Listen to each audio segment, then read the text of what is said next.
So every 20 years, the Bulldogs win a premiership. So they won it last in 2004. 2014, they lost. Now 2024, I think it's a year.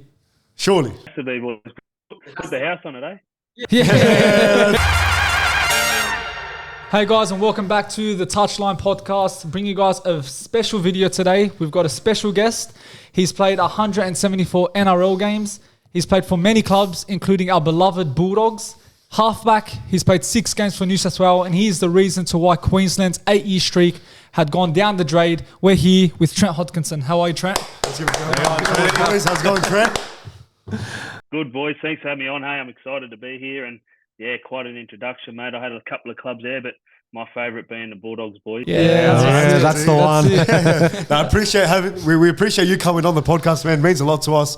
As you heard Samuel say, big Doggies fans, man. It's honestly like it's crazy that you're on our screen right now. Like honestly. Yeah. Look, boys, I've seen. I've obviously been following this for a little bit now. When you've reached out, and I love how passionate you boys are. I've seen a bit of the vlogs, and you guys ride that roller coaster like the boys do as well. So yeah. Thank you so much, man. Thanks, bro. Anyways, we'll kickstart the podcast now. First of all, we want to get to know a bit about you. So, where did you grow up?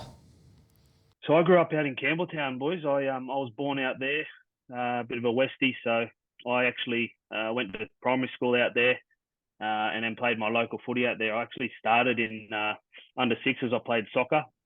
Oh, okay, yeah.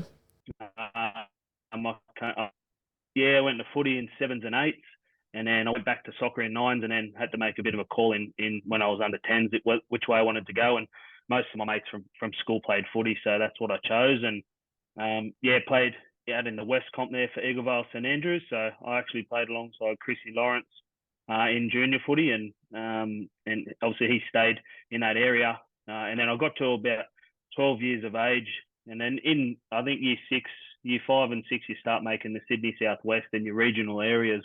And I was playing footy with guys that were from the Parramatta comp, and I would they'd go, "Oh, how's footy going in the West comp?" And I'd say, "Yeah, it's good. We're winning grand finals 54-6 and that." And they go, "Geez."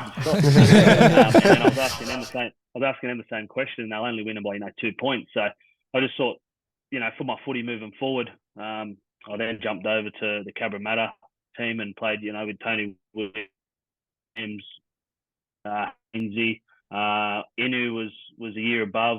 I played with a few guys out there because I made the transition to Westfield Sports as well at that time. So I thought, I'd base all my football over in the Parramatta region. I was still living in Campbelltown, but I was just travelling out there. And that's a bit about where I grew up, and then where I sort of transitioned into footy in my junior reps.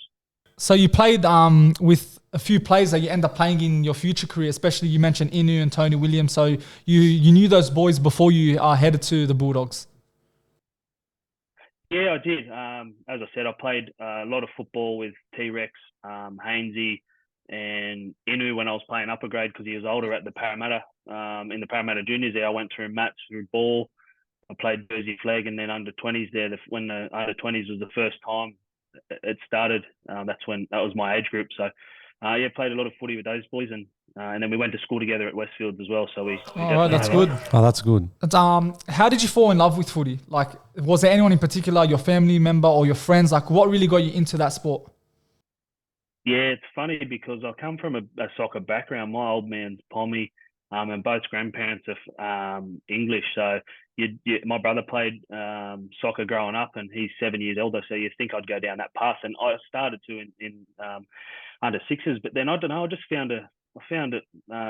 Football was just a different sport. I really had fun. I think I enjoyed the fact that as you get older, there's that sort of collision sort of stuff, and although soccer can be quite intense in a way, I just fell in love with football, and my mates did it as well. So I had a lot of fun doing it. I enjoyed it, and that's how I went down that path. So were you the only one in the family that was to pursue a rugby league career? Do you have any siblings? I've just got the one brother. He's 7 years older, and as I said, he was a soccer head. So so not rugby league, yeah. No one else. So going down the footy path for me was something new for the family, yeah. Yeah, so as we know, you're probably one of the best halfbacks in the NRL for a couple of seasons. But Was there any other positions you could play during your time in the reserve grade? Look, coming through the ranks, I played a little bit of, I was generally a 5'8" growing up. So I looked up to Brad Fittler. I looked up to Trent Barrett. I looked up to those guys because I wore the 6, and it wasn't until probably under 14s where my coach at the time goes, I reckon you'd suit that halfback role a bit better. And we had another guy that was killing it at lock, and he threw him in at 6. So it was a bit of a move around. Chris Keating it was back in the day. I went to school, and he back in the day, mate, there was no stopping Crippy. He was a gun, you know, and he was a good player. And we formed that good combination back at Cabramatta, and I just went into and I suited it really well. I was able just to sort of control footy games, and I had a decent kicking game from my soccer days. And I just enjoyed that role of being an extra coach out on the field and directing the boys around. So I was glad I made the move. Oh, that's good. Who did you support growing up? Like, of course, you played for many clubs, but what team did you grow up supporting and loving? Yeah, I grew up supporting Manly just because the old man, he was a fanatic. My mum was a Dragons fan, but my dad was a Manly fan. My cousin actually played for Manly back in the day, Shane Dunley. He was a hooker, and he was sort of like an interchange player. He played for Balmain and then played for Manly and us, and you know, we were watching him. But my dad was a passionate Manly fan. He loved Cliffy Lyons back in the day, you know, Tuvey, all those boys. So, and they were quite successful through the 90s. So Dad used to get out on the front lawn and mow Manly into the, you know, put up the banners, and the street really got into it, you know. So he's a big fan. It's sort of sad to see in a way in areas that it's gone away from that, but grand final week in my street was massive, you know, and a few of the neighbours went for the Bulldogs, a few went for the Dragons, and Manly played a few of those clubs in the grand final. So, it was some good time. And funny enough, I ended up debuting at Manly, which was pretty crazy, to be honest with you, but that's who I supported growing up. I just followed the old man's footsteps. Yeah, okay, that's good, yeah. So you played for the junior Kangaroos, and then you progressed to Parramatta Eels, Harold Matts and SG Ball Cup.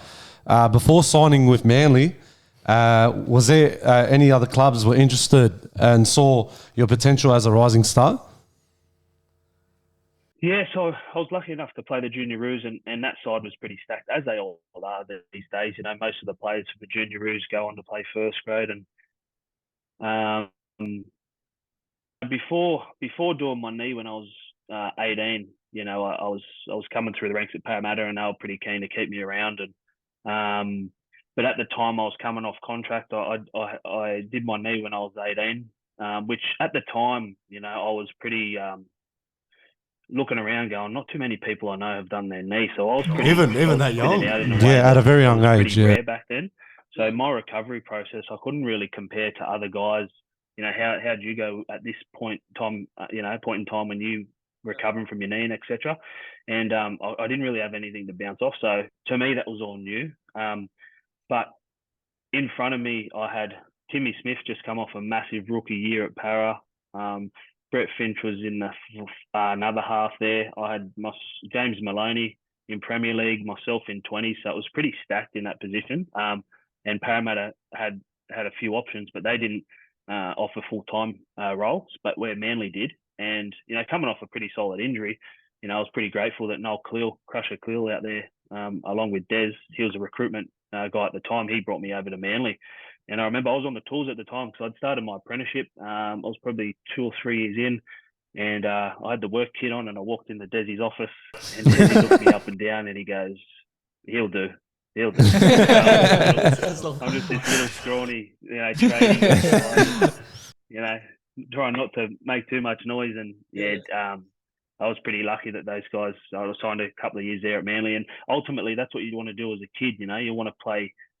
You want to make a full-time squad. So to back then it was top 25, I think it was. So to finally get an opportunity to do that, I would have loved to stay at Parramatta. That's where I played my juniors, you know. But Manly gave me the opportunity to put the tools aside and get play, you know, NRL full-time. And yeah, I'm great. So speaking of Manly, when you debuted, so you debuted for your favourite club, Manly, as you said, it was your favourite club, and So when you got the call up for your first game, what was going through your mind like at the time when you finally made that squad? Like, talk us through the process. What was going through your mind at the time? Yeah, so basically, at the time it was round 2 because round 1, Brett Stewart was playing fullback, Kieran Foran was playing 7, Jamie Lyon was playing 6, and Brett Stewart went down with a knee injury because he was struggling with his knee at the time, and he went down towards the end of the game. And at this stage, Matty Orford had moved on the year before, so there was an opportunity for myself to have a crack. And Jamie Lyon then went out to the centres. Kieran went to 5'8", and that 7 spot became available. And I guess the next in line was myself. I was playing Premier League at the time, and then down in the 20s was Cherry Evans. So, you know, we're all good mates, and then it was just a matter of who they were going to choose. And luckily for me, I come off a pretty successful year in the Premier League. I was playing Q Cup because Manly's Premier League side was the Sunshine Coast Sea Eagles. So there was about 6 or 7 of us that would train full time with Manly, jump on a bus, jump on a plane, fly up to Queensland, play, and then come back. So we had a pretty successful year. We won the competition the year before for the first time, and yeah, I got my opportunity. So I remember again walking into the office, Desi's office, and he said, "Mate, you know, you ready?" And I said, I could just imagine him say that.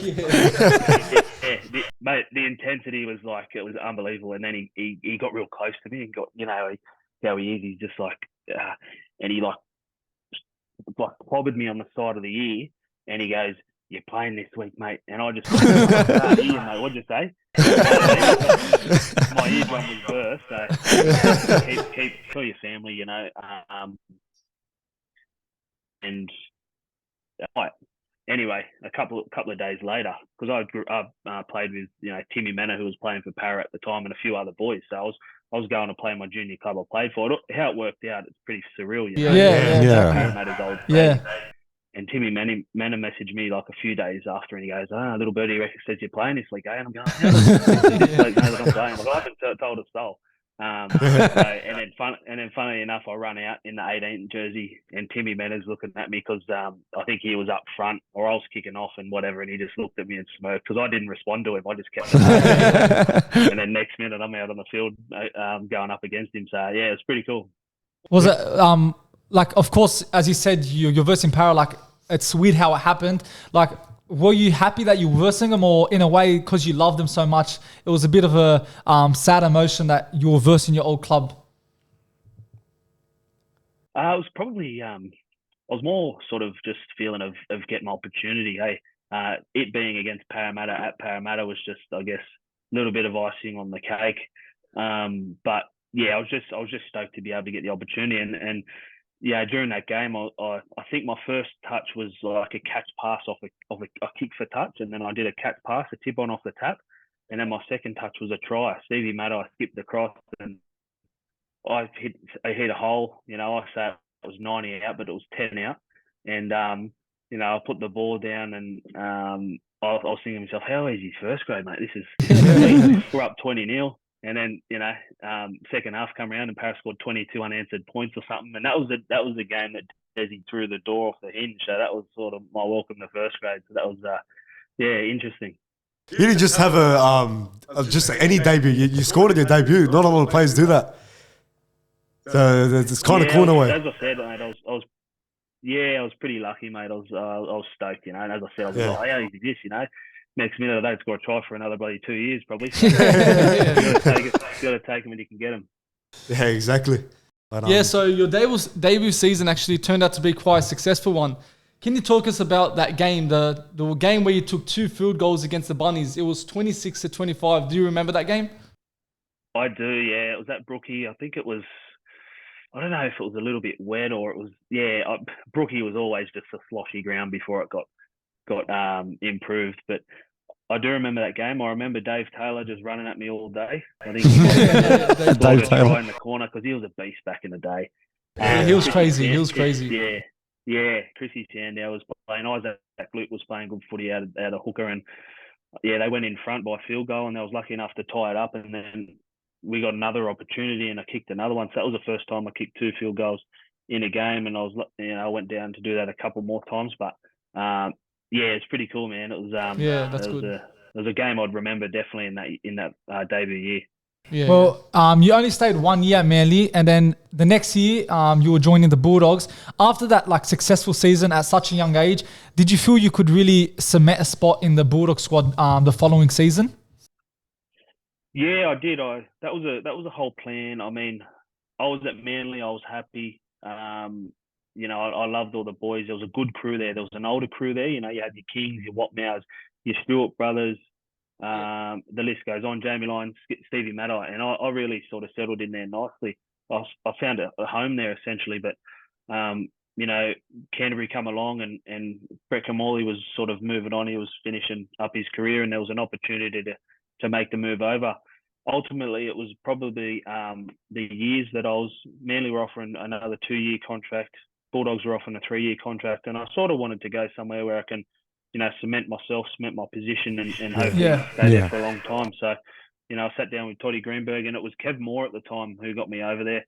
And they said what kind of club the Bulldogs were, the family club, blah blah blah, and it sold me straight away, and I just wanted to be a part of that. And the conversation was pretty hard to tell Desi, pick up that phone. I spoke to my manager. I said, "Yep, let's do the deal with the Dogs." And then he's like, "Right, mate, well, it's time to give Desi a call now." And I was pretty nervous, given Desi gave me my opportunity and everything. And so that was a tough conversation, but he was happy for me, mate. He wants the best for his players. That's the type of coach he is, So that was where that come about. Yeah, so you're at the age of 22 and you've had that breakout season. Usually players at that age, they really fall off the line. The fame gets to them, the money gets to them, but you manage to stay put and just stay focused on achieving your goals and becoming a great football player. And throughout your season, you probably one of the most respected players in the game. How important was that to maintain that image throughout your season as you developed? Yeah, it was, mate. It was definitely something that I'd heard in the past that, that fame and that money can go to guys' heads. And I was just being me, mate. I wanted to remain humble, and I knew that this opportunity doesn't come around often. Yeah, exactly. And that's why I did a lot of things off the field, because I knew the position I was in and the people I could help, the kids that I could help along the way. So I was just me. I didn't change because of the game made me, essentially a superstar or whatever it was. I just wanted to remain myself and be true to myself and just put my team first, That's the type of player I was. I was team first. Mentality is what I went into games with, and that's basically how I was able to do that. Was there anyone in particular, it could be on and off the field, that made you into that person, made you into that rugby league player that you were? I don't know. I think I was just naturally a sort of laid-back, cruisier guy, to be honest with you. You've got to have a few screws loose to play rugby league. Yeah, exactly. Yeah, enjoy that, that contact and that type of game. But I could control it in a way. I loved getting into the dirty stuff and doing early in my career, especially. I really based myself off the defence, and I like to challenge myself in in that defensive sort of things, and that would bring me into the game and bring my attack into the game. So I was keen to do that, but I think it was just naturally happened, mate. It was just I was just a laid back guy, and it sort of just flowed onto the type of player I was, and essentially we'll probably dive into it. But that's the reason why I got picked for certain games in representative footy, because of the type of player I was. So yeah, exactly, yeah. Yeah, so you left Manly in 2010, and as you said, you got a 3-year contract with the Dogs. Was there any other clubs that were offering you contracts, or was it just the Dogs that reached out at the time? I spoke to, I think, the Sharkies at the time. I think Ricky Stewart might have even been at the Sharkies back then. Yeah, he was. He was at that time. Yeah, I think I sat down with Ricky, and I think there was another club that I can't remember. I think there was Manly and 3 other clubs at the time. Oh, right. Yeah. But yeah, no, I was sold on the Dogs, mate, and what they told me about it, and anyone I'd spoken to about it. I had a few friends that had been around that played the juniors in the Bulldogs, and they told me what type of club that I was going into as well. And I was best mates with, Steve Folkes' young bloke Daniel growing up, so he got me a good insight into how the Dogs roll. And Kev was his uncle essentially, so I had a little insight there. So I mean, what can I say? You chose the best team in the league, so. But, no. It's but cool. If I ever get asked now, who do I go for, mate? It's the Dogs, because yeah, you know. So, but you're saying you got off when at the time when you left Manly, it was hard to break it down to Des Hasler, but he got announced that he was coaching in 2012. Like, how was that reuniting with like basically your favorite coach, like the man that's coached you from your debut season? Yeah, well, I told everyone he couldn't handle it without me, mate. You know. He needed you. Look, the first question I got from the boys is, "How's pre-seasons?" I went, "Good luck to you." You know, he rips in, but I was pretty stoked because, as I said, I played some good footy under Desi. Even the year before, when I played in the Premier League we were still training full time, and the way he turned my game around, you know, I'll be ever grateful to him. And when I, you know, although I enjoyed my time under Kevy, you know, what happened with Kevy was out of my control. But when Desi come on board, I was pretty stoked, mate, to be honest with you. And it was funny because the boys were just asking me how he operates, and I said, "Look, I can give you all this information, but you're gonna have to find out for yourself." And you know, he comes straight on. He leaves no stone unturned. And it goes to show, mate. His first year at the helm, he took us to a grand final. And then a couple of years later, again, you know, and to have 2 grand finals in a short amount of space, you know, it goes to show the type of coach he is. So what was Des Hasler like in the dressing room, around the players, the management, the staff? Like, was he like a funny bloke or a character? What was he like? Mate, he's actually a very funny guy, believe it or not. He he just puts up this front of the media, I guess, where he's a very serious. He doesn't give too much away, flies under the radar, as everybody used to say. But behind closed doors, he's very intense. Don't get me wrong, and he demands, you know, you to rip in and rock up with a good attitude and have a crack, no doubt about that.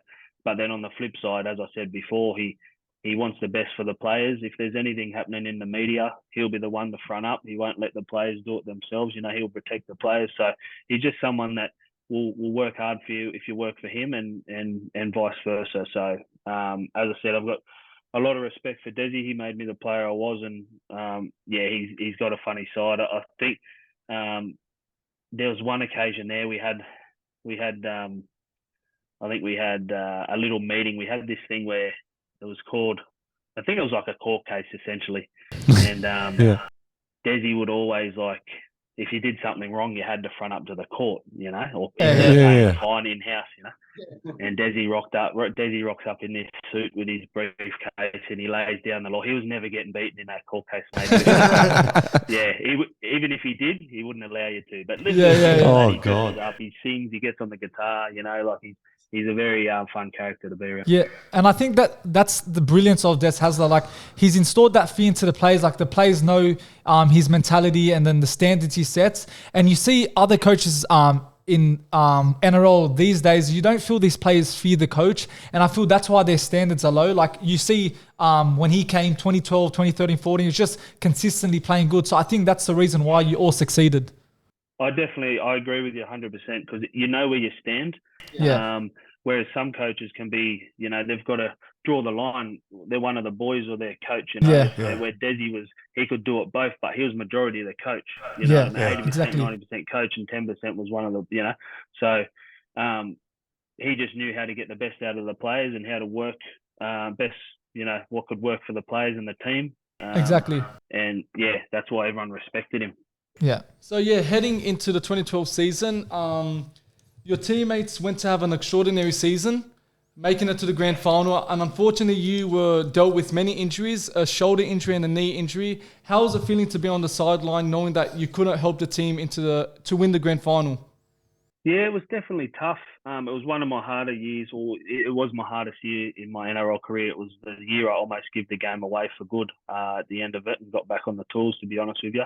Round 4, I remember against Newcastle, I remember that. I hurt my medial pretty bad, and it was very close to doing my ACL on my other knee. And then I come back in Premier League, and the first game back, I hurt my tendon in my shoulder. I stretched out. So they said, you know, we'll strap that up and we'll get it sorted in the off season. I said, happy days, no worries. All I want to do is play footy. So then the next week, literally the next week, you know, they was playing the Tigers at light cut. They threw the ball over, and as you do as a halfback, you go into coverage. And, you know, he was scoring the try. I was going to do nothing to stop this try. It was pretty much at the corner post, and he stepped off his left foot.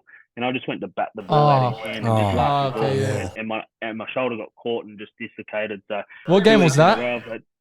That was for Premier League again. Premier League, okay. Yeah, so it was so then when that got popped out, I was just like, nah. So they said, call it a year. We'll get both shoulders fixed 6 weeks apart. I had surgery. And, you know, start to go through your head then. I'm a halfback. I've just done my shoulders pretty bad. I've got to do defence. How am I going to come back from here?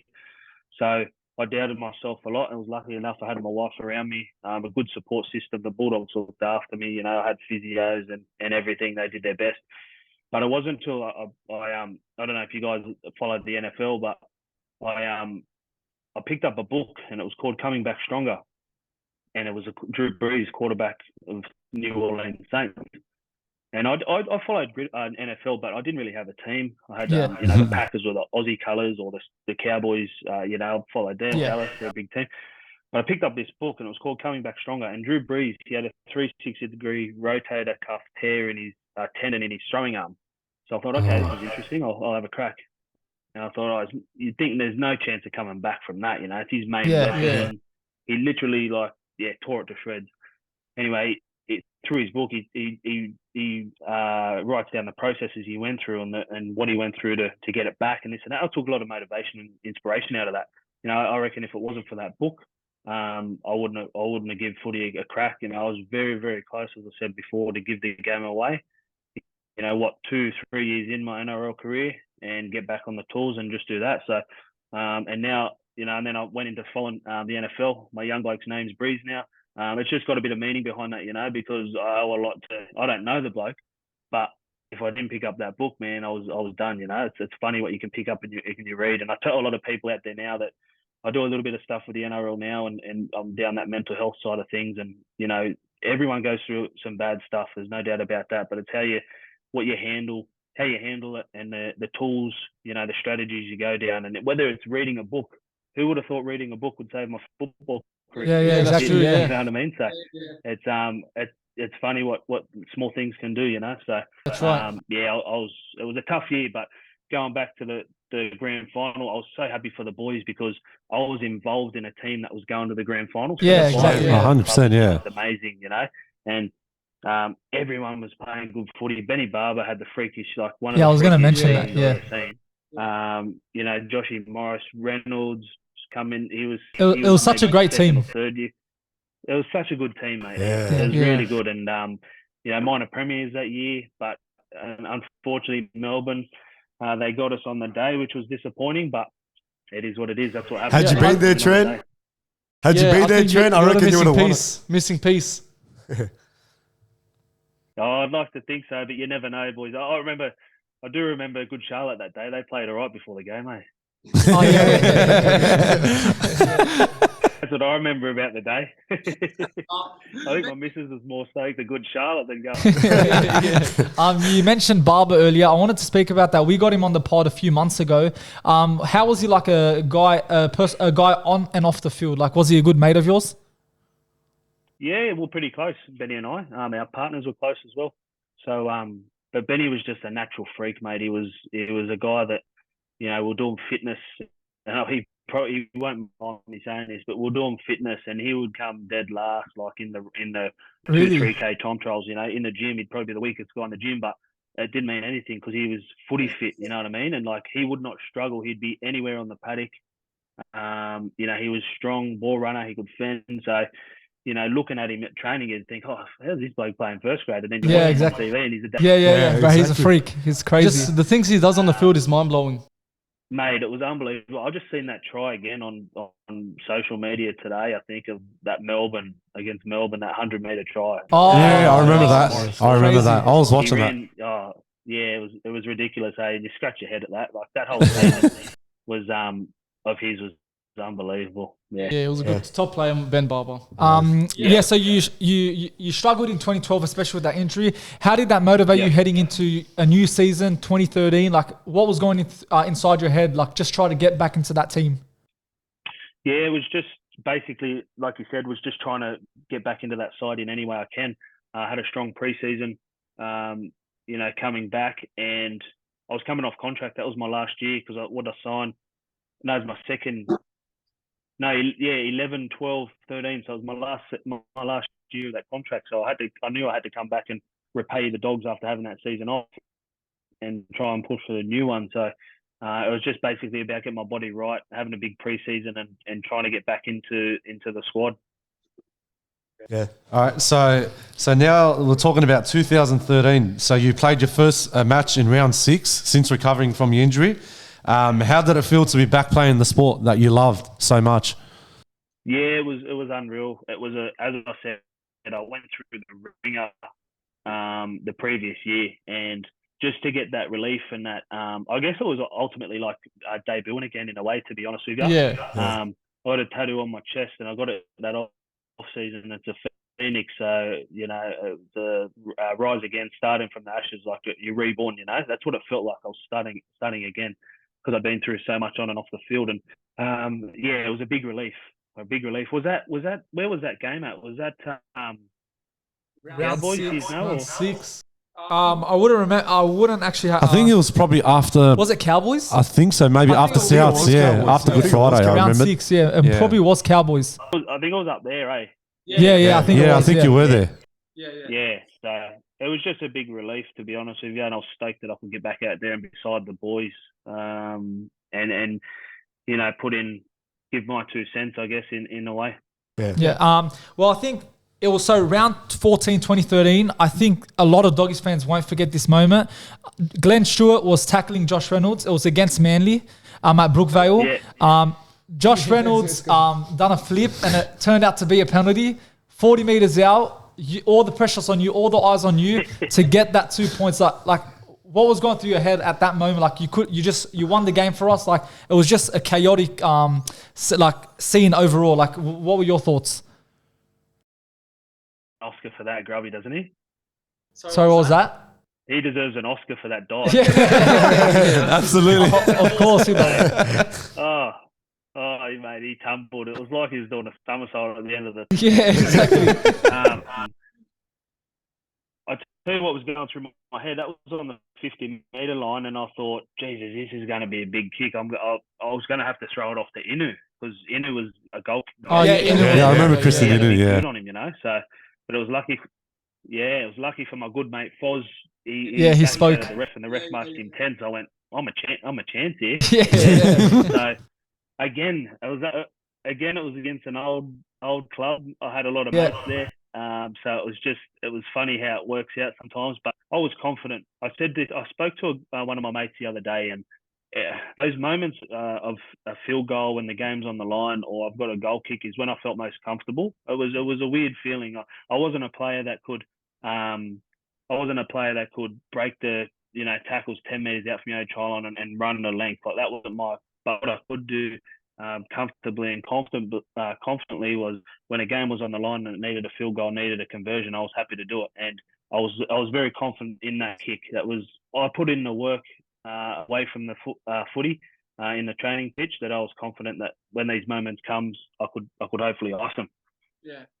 Yeah, no, as we mentioned before, you unfortunately missed the 2012 grand final, but a couple years later, the Bulldogs made it to the 2014 grand final against South Sydney.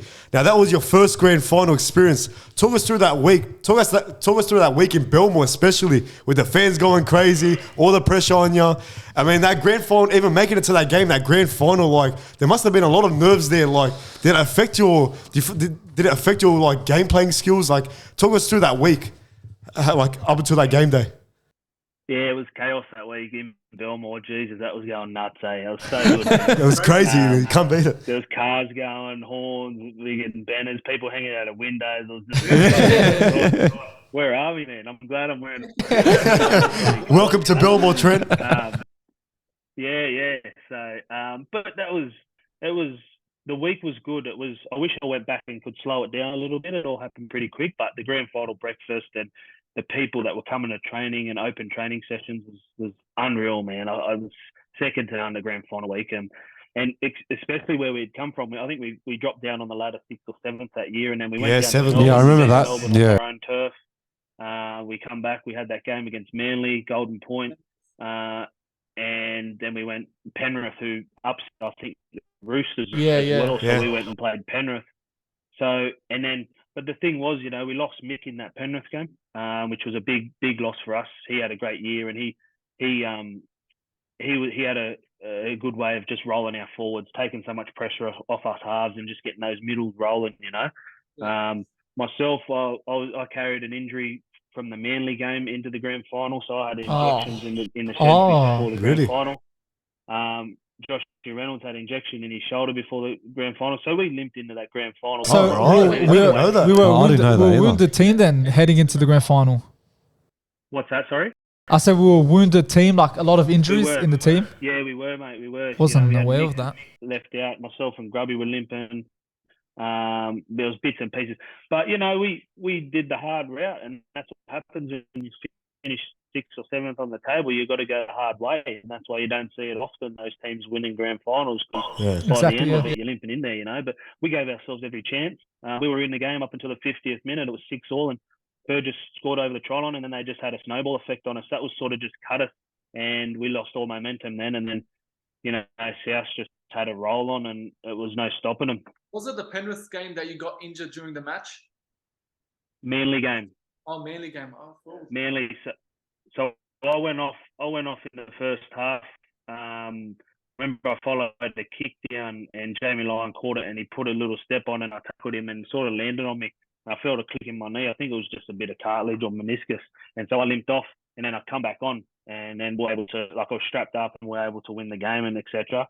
I got through the Penrith game, not too bad, but I think it was just, that second game, just sort of leading up to that week. I tried to hide it as best I could, and I could get around. Like my game plan going into it was sort of like Cooper Cronk when he played for the Roosters. He wasn't going to, do a whole heap of defending and that, but he was just there to kick the footy, steer the boys around, and hopefully, and that was my role because I couldn't do anything else. I was there to kick, and you could even see the last tackles plays. If you go back and watch that grand final, a lot of last play tackles are going to grub because the long ones I couldn't launch off my knee, So we just had to adjust, and it is what it is. Was there anyone like for Des Hasler, any players, were they telling you not to play? Were you considering not to play to not let the team down? Like, what was going through your mind? Like, because of course injuries are big things. You don't want it to cost the team. So how did you see it? Definitely. Yeah. Look, I wasn't. If I was at a place where I couldn't run and I couldn't do certain things with the team, I wouldn't have played. But on the flip side, Mick was out, so Moses Mbai, who was like a backup half, he went into the hooker role. Yeah. So then we lost another backup, So look, if I literally couldn't do anything, I wouldn't have played. But I was still confident enough for the team. It wasn't our day. At the end of it, we, as I said, 50th minute, we'll 6-6, we're right into the game. And it was so close. That Goanna pissed me off by Greg Inglis. The Goanna, the nail in the coffin, that just absolutely turned me off. I know, man. I know. It was torture, bud. It was torture. I don't understand to this day why they got most of the fans. Yeah, I know. That's hard to understand. But what can you do, man? Yeah, like that's what I'm saying. It's not Rabbitohs grand final. It's like Bulldogs and Rabbitohs. Like they gave the spotlight to Rabbitohs. It was a bit annoying because at the time they had a 40-year drought. I think it was. Yeah, I know, but still, it's a that extra motivation. It was the Dogs versus the NRL that year, boys. We're up. Exactly. When is it not the Dogs versus NRL? Don't get us starting on with the refs, man. This guy can't stand the bunker system. The refs. So. I want to talk about that Manly game, that field goal. That's probably one of the best games I've watched and the best moment I've watched. That field goal, the fans going crazy. It was a semi-final leading up to the preliminary final. Like that was an amazing moment. Like I think for you it would even be better. Yeah, it was one of those moments where you scratch your head when once it settles down and you go in the sheds or you're on your way home, you go, what the hell just happened? and I went off that game and I come back on and I was lucky enough to put myself in a position. But, you know, our middles got us there. If you watch the lead up to that field goal, I think We had a crazy forward pack. Yeah. Luciano, Pritchard. Yeah. And then Mickey Ennis did a dummy and he got tackled. So then Booper ran into dummy half and I went, oh, this could go anywhere, eh? And, hey, he put it on a platter. Don't worry about that. So he let me know about that afterwards. He goes, mate, you're welcome. So, yeah, it was surreal, man. And the crowd went nuts. And again, against Manly, my old team, it just had like you have something with former clubs. You love to play against them. What's that? Sorry? I said you have something against playing so well against former clubs. Like you step up another level. I know. I should have played for every other club and then went back to the Dogs. That's right. But it was a good year that year. Yeah, that's good. So 2015 was your final season at the Dogs. Spent 5 great years at the club, and you also had a grand final appearance. But what was the reasoning to why you left the Dogs? And describe what it was like to play for this great football club. Mate, it was awesome. It was awesome, and I'll tell you right now, I never wanted to leave. It was I guess a business decision on the Bulldogs half, and people ask me now why did you leave? I said I didn't want to. I actually had a contract there sitting for me, and I went and met up with Desi. He called me in it was actually after Origin 1, 2015. And he said, Hocko, mate, can you swing by? And I said, oh, yeah, no worries. It's a bit weird. I said to James, I said, did Desi give you a message to swing in the club? He goes, no. I said, oh, here we go. So I swung in and Desi just said, look, mate, the Dogs have, it's just sort of, we're going to go a different way. He goes, I wanted you here, mate, but it was out of my control, blah, blah, blah. And I guess they were looking to the future. And at that stage, they'd been, it was me, Josh, and Moses rolling around those halves. So, I guess they wanted to invest in the future into Moses. And I had to look elsewhere, which was it sucked in a way. But I understood this game's a business. And I was always prepared that day might come. So I never wanted to leave at the end of the day, but I was pushed out. But look, following after your departure, the likes of yourself, Reynolds then left, and then you start to see the Bulldogs go downhill. We didn't post 2016 didn't make it to the final series. Haven't since then actually. What do you think of the current situation at the Bulldogs? Like we hit the lowest point against the Knights, 66-0. No team loses, that big of a margin.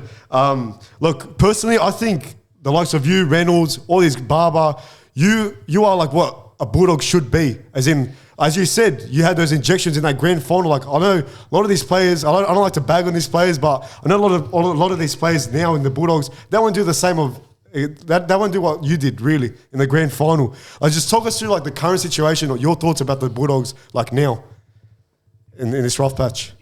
Yeah, look, it's.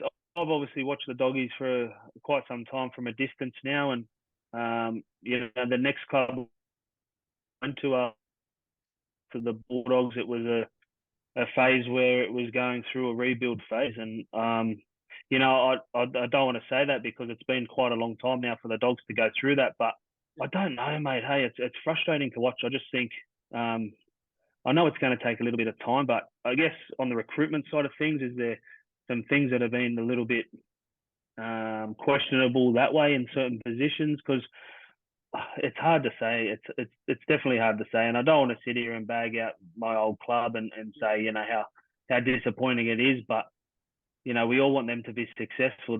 That's for sure. But I think it's just about they're starting to get the likes of some players to come in now. It's about helping them. I knew it was going to take time when, as a new team does. It takes time to mold, but hopefully we can start to see some results. And ultimately, being under Des at the time, he knew what he wanted, he knew his structures, he knew his game plans, and we all adapted to that. Des was he could get anything out of each individual, no matter who you are. If you were a certain type of player, he could put you in a position that was best for the team. James Graham was a great ball playing middle forward. Desi used him to his strengths. He used other guys to his strengths. I don't know. It's just I can't give you a black and white answer, to be honest with you. It's just frustrating. I'm hoping they can turn it around, but we just need to see. I don't know. We just need to see a bit of Bulldogs DNA back in the 100%. Don't worry, DNA, I guess. 2024 is our year. Keep on saying it. 2024 Next year's our Trent. year. Oh, absolutely, yeah. Absolutely, boys. If you haven't heard the stat, it's every 20 years. 10 years, I think. 10 years. No, 20. 74. Oh, yeah, 20. So every 20 years, the Bulldogs win a premiership. So they won it last in 2004. 2014, they lost. Now 2024, I think it's a year. Surely. Has to be, boys. Put the house on it, eh? Yeah. That's it. He knows the guy. Man, sailor, man. Okay, so now this is a big moment. I think we want to know, all the fans want to know, that New South Wales, that your 2 years in New South Wales, you're the man, everyone sees you as the man that ended the Queensland streak. I want to ask you, what's it called? Sorry, I went blank. When Robbie Farah passed you that ball, was there any option that you were going to do before you dummied and put the ball down? No, it was the back line was set up to the right. We had Joshy, had Grubby, Hainsey, all the boys. We only had the 4 players on the left, and it was our overcall, and that was always something that from that goalpost, if they leave 4 on that short side when the fullback's not there, because sometimes the fullback plugs at the marker, so it presents 5 defenders, so then you don't go there. But I remember Woodsy, it was a quick play the ball, and Slater was just hanging around the ruck, and my eyes were just on Slater. I wasn't looking out to the left or anything. I was just watching Billy, and Billy took off at just before the play the ball, and my eyes lit up, man. I did the overcall to Faz, and if you watch closely, he sort of looks and then double pumps, and I think the double pump's what got Tio, which it worked out. Yeah, exactly. Yeah, if he gives me that ball straight away, Tio doesn't, pull up, but that was the overcall, man, and we had nothing set. Like, generally on a short side, you just get them hitting holes where you could throw a face ball, or sometimes you'd have a block play. That's what we had the Dogs on the short side. Yeah, that's right. Yeah.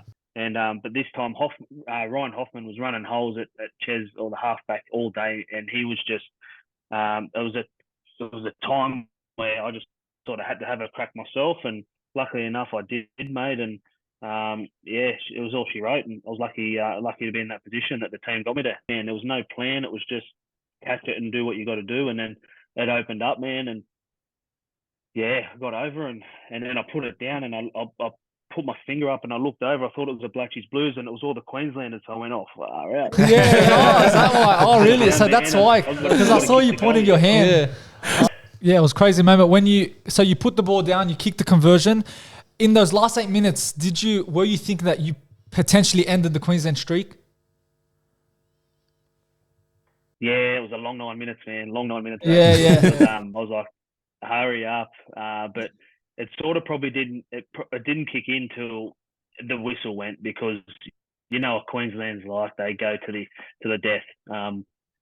And the team that they had, look at the team they had. It's crazy, man. Never rule them out.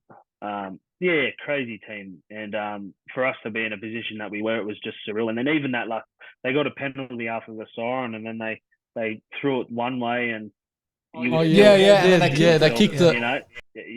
Still they kicked it. That's right. So until Hainsey picked up that footy, that's when you could relief and you go, look what we've just done. So it was pretty surreal, man. So if you look closely in the game after I kicked the goal, let it go, and they ruled it out on the full, but it grazed his jersey. And then you'll see me. I was unsure about what happened. I think I said to Woodsy, man, did you touch it? Because they were showing it on the big screen. So I went up to halfway and kicked the ball out as quick as I could, so they couldn't bring it back. Because you hear Sterlo on the commentary, he goes, they'd want to kick this out. Oh, Hodkinson kicked it out already. Because I just didn't want to, you know what I mean? If you look back, so it could have went either way, man. But it was a long 8 minutes. So now I want to talk about Josh Reynolds a bit. As we know, when you joined the club, you two both had a great relationship together, very close mates. How did you feel knowing that you were going to play alongside him instead of Ojan? Yeah, building that relationship with Joshy, I didn't know him before I went to the Bulldogs. He was good mates with a friend of mine in the team, and we just gelled, man. We just complimented each other. The style of footy that he was, a headless chook, he'd just run around, do whatever, and I was just I could control the game. So we just complimented each other, but to have that in the Origin arena, it gave us so much confidence. We rang each other after we got selected because Josh rang me. He goes, "Man, have you heard anything?" And I went, "Nah, not yet, man." He goes, "Oh, bro." I go, "Have you?" He goes, "Yeah, I'm chosen." I said, "Oh, congrats, man, blah, blah, blah. I'll let you know." I thought, no chance. And then the phone rang, this number I didn't know. And I looked at the missus. I said, she goes, "Answer it." I was like, "Oh, yeah, right, sweet." Because I didn't really answer numbers I didn't know, Yeah. And, and it was Laurie. So I rang him back. I said, "Mate, I'm in, blah, blah." He goes, "Oh, how did this, blah, blah." And then the day we walked in the camp, I think it was when we finally got into our room, because we roomed together. And we just put our bags down, man. And we looked at each other and we go, "We could do something special here, man." And I went, 100% we could. Let's rip in, blah, blah, blah. So it was at that moment where we realised the position we were in. Yes, there was a lot of pressure on us, but we had nothing to lose, man. So we were just going in and giving it everything. And then we went into camp. And then Laurie, he had a brief convo to me and Grub before. He goes, "Righto, boys, I'm going to get you to run the sessions, like the video sessions and that." And me and Grub looked at each other and went, "Oh, this is crazy, man." He's Yeah. two new blokes. The team was established, all the old heads, and me and Grubby, young fellas coming in, just trying to run the show, like the videos and that. It was pretty nerve wracking, but the boys respected it and they knew what we were doing. Loz was getting us there, so we could feel comfortable in front of the group because essentially we were going to run the team, So, but to do it alongside Grubby, man, it's something special. And we still speak about it today, and we'll forever be able to have that bond over those moments.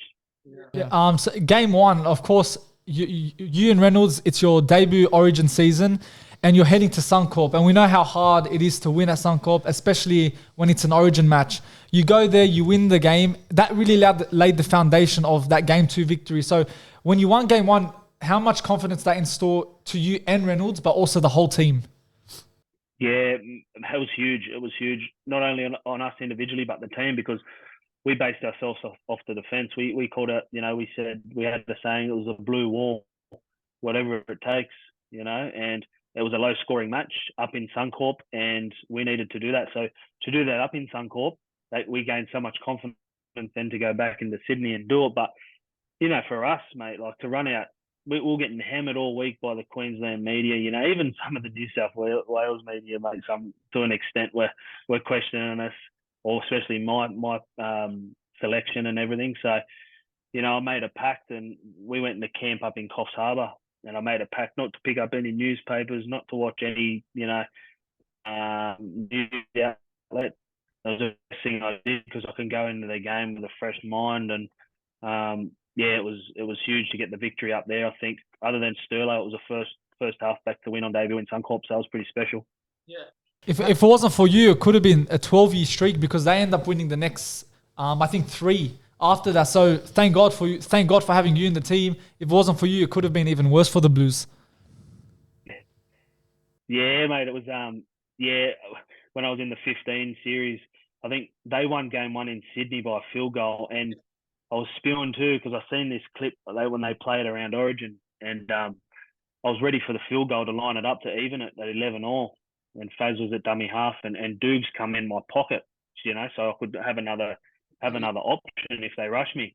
And Faz, he's accidentally just thrown it to Doogs, and Doogs sort of ran and then sprayed the drop kick. But as I told you before, I was that confident standing over the field goals, and when I needed to kick one, that I believe that was not missing. So,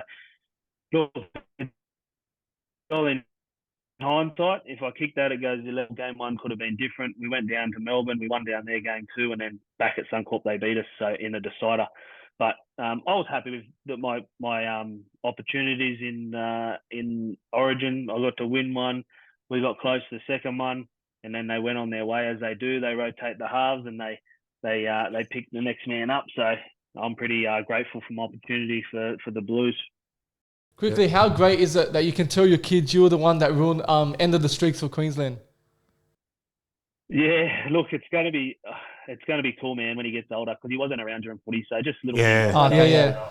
Have you told him, or you just leave until he grows up? We enjoy it with him, and I haven't told him. He's too young now. He's only 3.5, so he doesn't understand. He's sort of slowly getting into the footy now. I think I might have thrown something up on TV before, and he's like, "Dad," and then he gets distracted and wants to go run amok in the backyard. So I don't think he's too impressed by it at the moment. But yeah, Are you going to try and get him into footy? Maybe make the NRL just like you did, just like his dad? mate, if he wants to, yeah, for sure, I'll be here supporting him. If he wants to do soccer, if he wants to do golf, if he wants to do whatever he wants to do, I'll support him. I'm not going to push him, but he'll obviously see. Yeah. Well, sitting back, in that scene, and who knows, mate? He might want to. Although I've made the move up to Queensland now in enemy territory, believe it. Yeah. Oh no.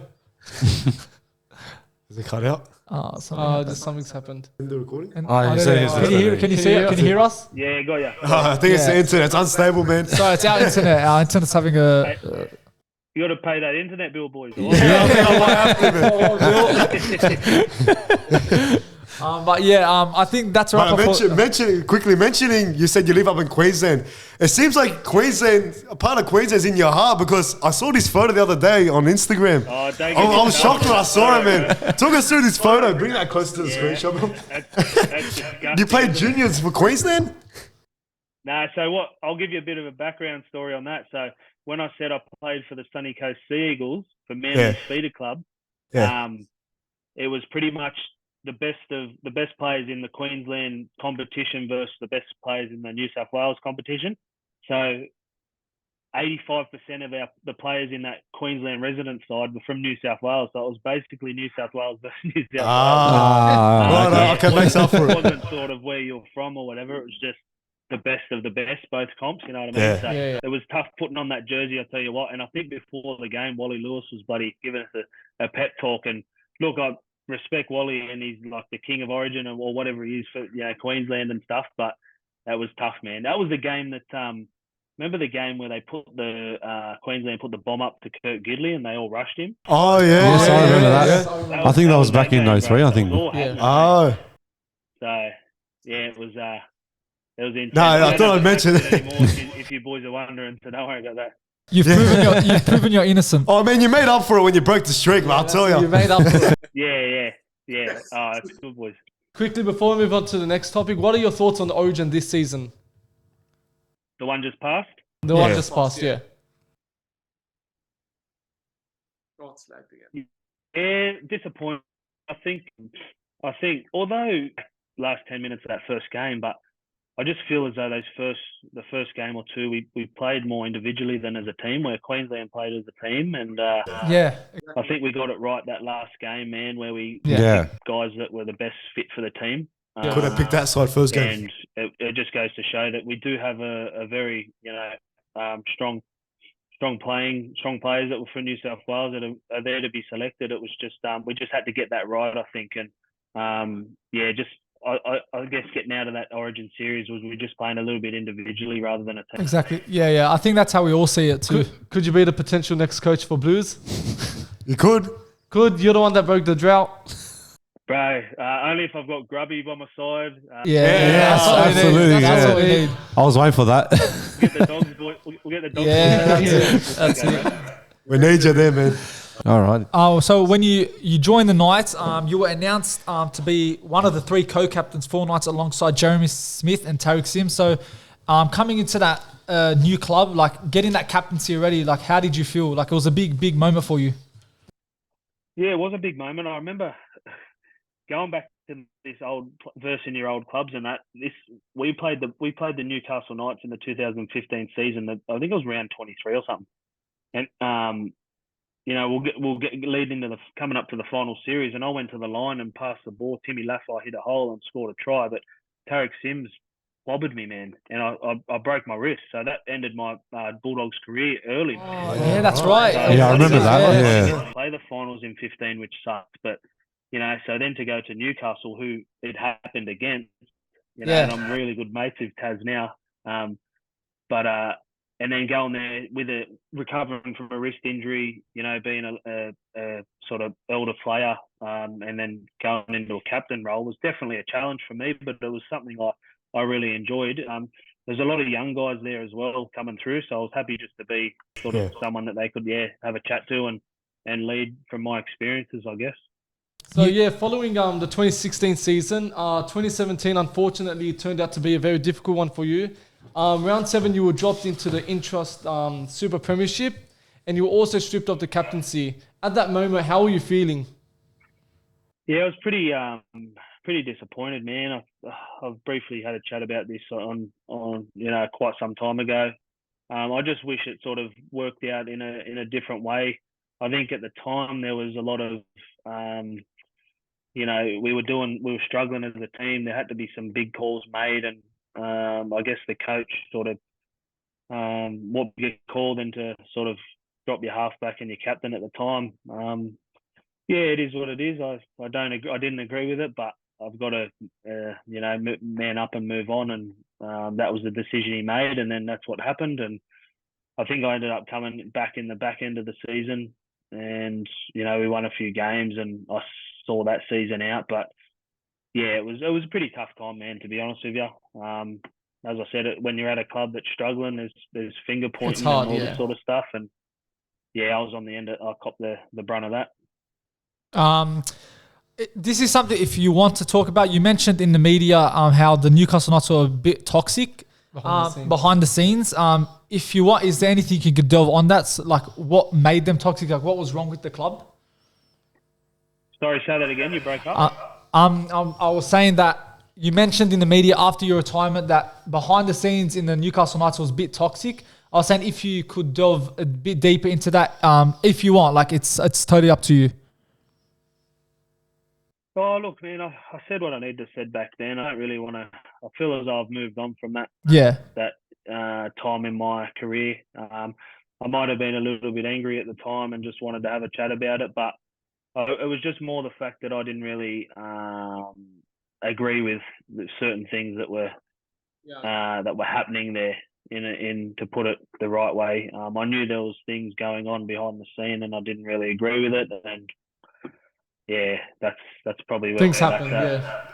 I reckon one of your highlights as a Newcastle Knights player is that you were lucky enough to have played in the match of Josh Reynolds' farewell at Belmore. Yeah. Yep. So yeah, how did that feel? Like you're playing against Bulldogs, Belmore. You mentioned you love the club, so how did you feel? Yeah, I felt good to be a part of it. That's for sure. I remember I was wearing the 6 too, and he was wearing the 6. So I messaged him before. I said, "Let's see who the better 6 is, eh?" Let's go. And look, yeah, it was. I think it was a decent game, mate. They shot out to a lead, and then we fought our way back. Yeah, you did. Yeah, they got that try late. Yeah, they got that try late, and then we had that short kickoff, and then we got the penalty. And he missed the kick. And how come you didn't take it? Well, my legs are getting old, bro. He wanted Reynolds to win his last game. I think you let Reynolds win. You wanted Reynolds to win. I didn't want to ruin Grubby. I didn't want to ruin Grubby's send-off, I didn't want to slot it and ruin all the Bulldogs. Nah, it was just a little bit far from where I was, and the next guy in line was he had a big boot on him, like I was saying before, with the injury situation, and he's a good goal kicker. He just sort of didn't kick it the best that day. So the year later, you were released from your contract by the Knights, so you can join Sharks early in the year. So once you entered on the new journey to your NRL career, was there any massive difference between the both clubs? For example, the environment of the club, and did you feel welcome around the people as well, like even the community for Cronulla Sharks? Yeah, I actually, when I was playing for the Dogs, I lived in the Shire, and when I moved back from Newcastle, I went to the Shire. So I felt comfortable being back in the area, and I knew a lot of people at the club at the Sharks. But just I knew I was having a chat to Manly at the time too, and I knew they were keen, but they had the situation with Hastings and how they had to sort of release him if I was to get a crack there. But I seen an opportunity. The Sharks were keen to just sort of get me on board, and ultimately I sort of had to get out of Newcastle. It wasn't working out there, which was disappointing. I loved it up there, and I enjoyed being around my friends and the guys that I met up there, and the town was great to live. The fans were good too, but just wasn't working out that way. And I went to the Sharkies knowing that also that Manly stuff was happening in the background, and so I went to the Sharks for a few months, and I was keen to have a crack and see what the opportunity come there as well. But Flano was a coach there, and Townsend was there, and then his young bloke was next in line. So he sort of said to me that there wouldn't be an opportunity other than that 12 months that I signed. So Manly come on board and they offered me a 2-year contract and then I said, that's what's going to be best to hang around and be in my future. So I went over to there after the Sharkies. No, but speaking of Manly, so you moved back to Manly at the beginning of your career. So how did it feel being back at your old club? Like looking back at it, it's the club where you started. Like what did you feel at the time being back in your old club? Yeah, there was definitely a few old heads still around the club. A few of the older boys, like the gear guys and all that. So it was cool just to get back there and see how far the club has come, and just it brought back some memories, that's for sure. But the back end of my career, since leaving the Dogs and going up to Newcastle, it was sort of like a big blur, to be honest with you. I was coming off that 14 season, and that was it. That was the first time I'd ever had a proper preseason, and the first time that I could show people close to my full potential, I believe. Because every other season I had injuries and I had off-season surgeries. So, I had 11 surgeries over my 11-year career. So it was just a frustrating way into my probably last 4 seasons to go out the way I did. I went out pretty quietly and pretty I don't know. It was just disappointing. I wanted to. I'd always think, if that Bulldog stuff didn't happen, how different it could have been. But it is what it is. It happened. You had to move on. It was just disappointing and frustrating that I couldn't go out on my own accord, rather than injuries occurring and ultimately making me retire early because of them. So that's a frustrating thing, mate. It always sort of makes me question, it would have been nice to continue to play good footy, and, essentially, it just sucked. Yeah. So you announced your retirement, as you said, 5th of September. Talk us about how did your love for the game change, or just happened that you had to retire and it was just particular for the reason that you're just getting injured too many times? Yeah. There was an injury I got in 2019. I think I played round 1, and then the second week of training, I stepped off the right foot and I heard a click. I tore my meniscus, so that was a 4-week injury. I went, okay, sweet, no worries. And in the same training session, one of the middle boys did the same thing. So I was like, okay, we've got each other to sort of bounce off, see how recovery's going. And 4 weeks come around and he's back on the paddock, and I wasn't, man. And I was like, what's going on here? So 2 weeks rolled around, nothing. I was getting cortisone injections. I was draining fluid out of my knee, and that went on for months. And for 4 weeks or so, and I just went, I don't think this is going to improve, So I think it was ultimately the time, but it was a fresh injury. It wasn't nothing to do with my old injury. Yeah. So that's why I thought, I'd be sweet.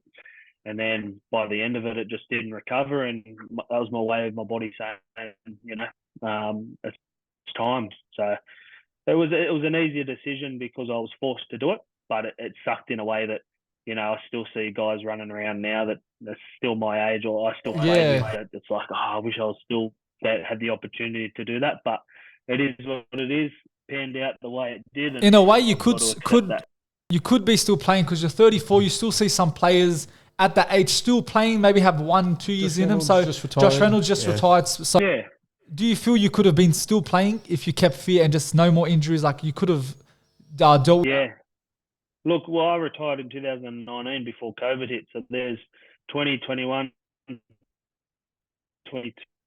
This is my 4th out this year. So could have been a couple. I was planning on playing a couple more years, that's for sure. But as I said, it happened, and I've got to accept that. But I just going off from my starter career and then going through that 14 series, grand final, and then it sort of going up and then dipping the way it did, and then sort of fizzling out the way it did. It's just sort of disappointing, but it is what it is. But moving on from after your NRL career, you decided to start a craft beer company, Cattleman Beer. Talk us through like that process of like why did you start the company to begin with? What was the motivation behind it?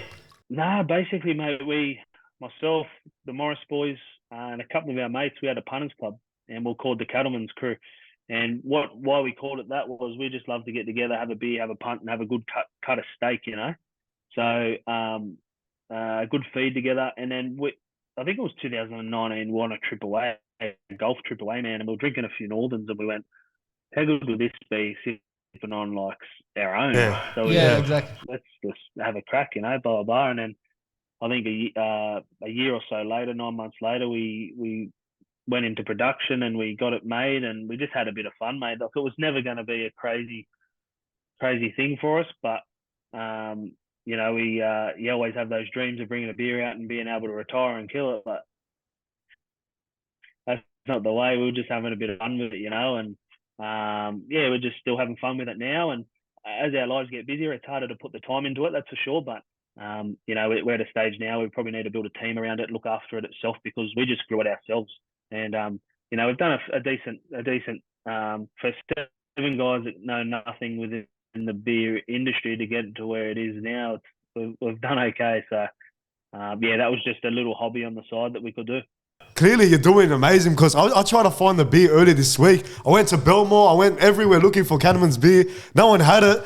But man, it's clearly it's doing it. You guys are doing good, honestly. Like, mad props to you.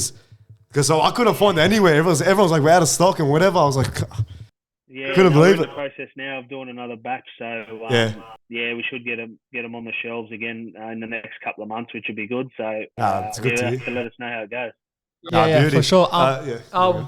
Why did you name it Cattleman? Is there a particular reason for that name? Well, what I said before was we just like to have a punt, and we like a good cut of steak. And when you think of a steak, you know, where does it come from? It comes from. Oh yeah, that's true. Yeah, Makes sense. Yeah. Makes sense. You know, cattlemen's. You know, herds of cows and makes stuff. sense. So Yeah. we don't ride horses, and people go, Cattleman's, bro. Where you got like the city, you know? We're like, don't even get it started, man. It's not because we're that. It was just a bit of a banner, like we called ourselves the Cattleman's Crew, and then we just rolled over into it, and So how many locations are you currently located in? Oh, good question, man. It'd have to be on the website. I couldn't tell you off the top of my head. But yeah, we're around. We're still growing, that's for sure. Like, the more time you put in, the more you get out of it. And we're not under these big brands like CUB and Lion and Yeah. So we're just all doing it organically ourselves. So the more time you put into it, the more you're going to get out of it. And at the moment, we've sort of been on this. We've had a lot going on. We've all got kids. We've all got bits and pieces. So as I said, this next batch that's coming out in the next couple of months, we'll put a bit of time into it and we'll get it out there and try and get it cracking again. So, Trent, when I crack open a Cattleman's beer, what do I expect? Like, what's the taste like? What do I expect from the taste? Does it taste like a Northern? Does it taste like... What could you describe the taste? Tastes like heaven. Brilliant response. It's good, mate. We just wanted like a traditional lager taste. You know, we're all lager drinkers. We don't like too much of that fruity stuff, although I respect it and I can have one. You know, we just like that traditional lager taste where you can have, you know, a nice beer and you get that proper, you know, lager taste out of it, that bitterness, which is good. Beautiful. What are the future plans for the company? So where are you looking to like take this company later on, like say a year, 2 years time? Yeah, I reckon we'll just keep chipping away, mate, and see what opportunities. You know, a lot of guys, they you know, that's their first, like, you see a lot of beers out there where people sell up their houses and their mortgages and put absolutely everything into this. And we were sort of never going to do this. We were just more doing it as a bit of fun and a bit of a hobby. But, you know, we just got, as I said, mate, we just got to put more time into it if we really want to get serious about it. And I guess we'll come up with plans about that. And we've got to build a team, you know, on the sales side, the marketing, and just continue to go from there and see where it grows. So we're just having some fun, mate, and yeah, we'll see where it takes us. Any plans for an NRL club to sponsor your beer? Oh, maybe. It looked good on the Dogs jersey, I reckon. Yeah. We need it. We'll have to see that. We'll have to see that. We'll see what happens, boys. We just got to go through the process and keep working, and we'll see how we get. Before we wrap it up, we just want to ask you a few general questions now. So first of all, thoughts on Josh Reynolds' retirement? Yeah, look, I was pretty. I knew Joshy was coming back, and he wanted to finish his NRL career at the Bulldogs, and whether it was this year or next year. But look, I'm happy for him, man. He's had a great career. I'm stoked he was able to retire in his backyard in Belmore there. You know, it was good to see that he got quite emotional about it because he does wear that club means the world to him, you know. So I'm excited to see, you know, what he does within the club now and what route he continues down for the club. I have no doubt he'll still be there. So I'm excited to see, but I'm very happy for him. I'm very happy that he got to finish it the way he deserves. I was saying maybe head coach later, maybe you and him. You got plans to be a Blues coach. Why not be, you know, assistant, head coach, one of yours? Hey, we'll see what happens, man. Let's get it going. What is your favourite memory of Josh Reynolds? Well, that's a good question. Hey, favorite memory. I'll keep it PG on the field. You can go R-rated if you want, man. No, we had a lot of good times away from the paddock, but I reckon his debut. I think he scored a try. Did he play Parramatta?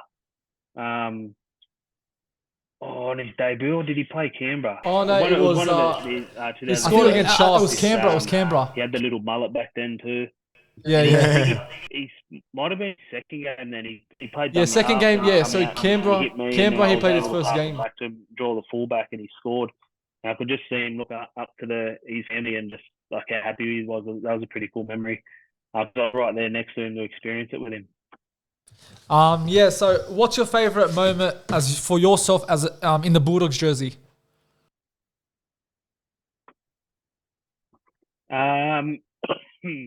Favorite moment?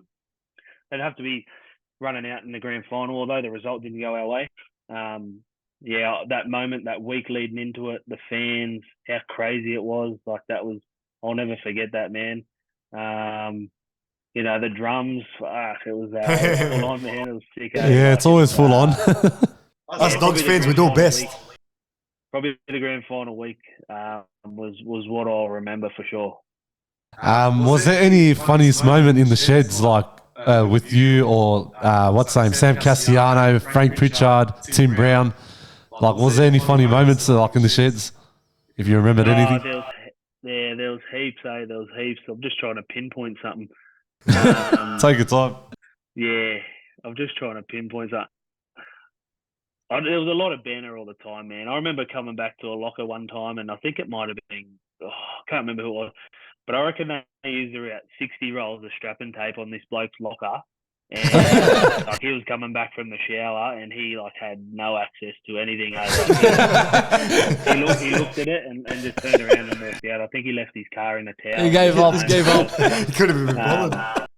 But yeah, the banner was good, man. It was we had a good crew in that 2012, 13, 14 seasons, and that's what I miss, man. The locker room, like. People miss your footy. I don't miss the ups and downs. I don't miss the injuries. I miss the camaraderie, the locker room, and running out there and representing, you know, your team. That's what I miss. 100%, man. Those are where the memories are made. But the other night, actually, I was watching the footy show, and I was watching Perfect Partners when you and Reynolds were on the panel. And look, I'm going to ask you a question. Are you still in love with David Beckham? Just have a man crush on him? I don't mind Beck. I don't mind him. Yeah, he still sticks with me a little bit. That was because back in the soccer days, man. I remember Manchester United, and they had those long Umbro sleeves, and Beckham. Yeah. I just rocked on him. He was a good dude. But that Perfect Partners, I don't want to ever see that again. That was embarrassing. I mean, what did you score? 4 out of 7, I think it was. I think Josh Reynolds was one of your man crushes. Yeah, man, it was funny. I remember that Joshy giving it to me, and Jamal Idris, I think, was on the panel. Yeah, it was on that. Yeah, that's right. That was funny. But yeah, just want to bring up a question. I don't know if you remember Jason David. You had him on your name on the kicking tee. What are your memories of him? My memories of him, or sorry, you just broke up. Jason David. Jason David. What were your memories about him? Yeah, man, he was funny, eh? He's full of character, man. He loves his dancing too. He loves He still does. We see him all over TikTok. He's a big TikTok star now, man. If you wanted to give a quick message to him, what do you got to say to Jason? I think he's like, 'cause he's still around the club with his Bulldogs. Yeah. He's always He's a around. massive star right now. Man, he loves it, eh? Yeah, he does. Yeah, he does If you had love to it. give one message to him, Trent, what do you got to say to him? Oh, bro, I think just keep being him, man. Don't matter what anyone thinks or says, bro. Just keep enjoying yourself and well said. keep supporting the boys, man, because they love it. Yeah. Before we head up, we want to quiz you on your own career. I just want to ask you one more thing. Which club do you support right now in the NRL? Yeah, I said to you lads before, the blue and white. If I get asked to, I support these. Oh, it's the Bulldogs. Yeah, Bulldogs. Oh, man, that's I think that's the right answer. It's in the DNA. That's where I spent most of my time and had my most success. So that's where I call home. Oh, beautiful. Okay, so we're going to quiz you on your own career. 5 questions. Let's see how much you can get out of 5. All right. Okay, so what minute did Hodkinson score the winning try against Queensland? Do I have multiple choice or just? I'll give you multiple choice. 69 minutes, 68 minutes, 70 minutes, or 71 minutes. I'm gonna go 71. Or 70 minutes. 1 minute. What was it? It was 70 minutes. 70 was it? Yeah, 70. Yeah. Yeah, righto. All right, so question number 2. What was the score in 2014 semi-final against Manly before you kicked the winning field goal? Oh, So we'll give you a multiple choice. It's either 16-17, right. Yeah. 18-18, 17-17, or 14-14. It was I think it was 17-17, wasn't it? Yeah, That's correct. You got that right. All right, and the next question. Yeah, you got it. In the next question, in those games, the Bulldogs won by 1 point in 3 consecutive matches in 2014. What teams did you kick field goals against? The teams were the Warriors, Yeah. Yep. Roosters, Yeah. and then was it the Rabbitohs? Yeah. Yes, that's correct. You got that right. You got it. Nice.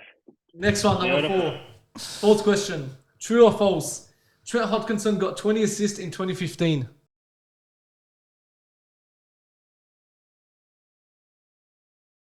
20 assists, false. No chance. Yeah. Correct. You got that right.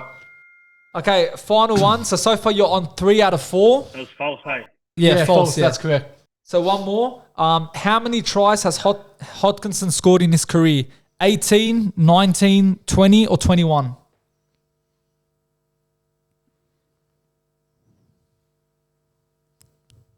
Ooh, there wasn't many, man. So I'm going to go, I want to go the lowest, but I feel like that's a bit of a trick. I'm going to go 19.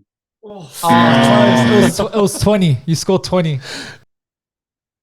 Was it 20? Righto. 3 out of 5. A pretty respectable score. 3 out of 5. It's not bad. I think that's good. I'll cop that. It's always as good as my perfect partner's, boy. It's about the same. Hey, we're married now and still together, so I'll take that. Anyways, thanks for coming on, Trent Hodkinson. It means a lot. We're big fans honestly, of you. it means It means us a lot to us, honestly. It was such a pleasure to have you on board, and it was good to have a conversation with you and like getting to know you. So I wish you like the very, very best in your future and with your family. God bless them all. And thank you so much for joining us on the Touchline podcast. No, I appreciate it, boys. Thanks for having me on. And if you ever need anything, man, I'm happy to help. All the best with the podcast, and just reach out and have a chat, boys. Appreciate it. Cheers, Thank bro. you so Cheers, much. Hodkinson. Really appreciate it. Righto. Anyways, guys, we just wrapped up the Hodkinson podcast. It was a great podcast. We had a great chat with him about his career at the Bulldogs, his Cattleman Brew company now. So it was a wonderful chat, It boys. was perfect, man. Well, thanks again, Hodkinson, for coming on. Such a Means good the bloke. world, man. Humble bloke, good bloke, man. Yeah. Like they don't make them like them anymore in rugby league, man. Yeah, exactly. You don't get those blokes like that. Players are different nowadays. It's very different now it these is, days. it is, This man. generation, I would say. Like he was giving us, like, you know, when someone wants to be there, he was giving us proper answers, delving into like some topics. So yeah, it was very. It good was to like have an him hour and 30-minute podcast. But if you enjoyed the video, hit the like button, hit subscribe if you're listening on Spotify. Follow us on there, hit the like button on there. Appreciate you guys sticking through this whole video. I know it's a bit of a long one today, but man, we had Hodkinson on, man. You can't beat it. It's worth it, man. Yeah. Take it easy, guys. See you in the next video.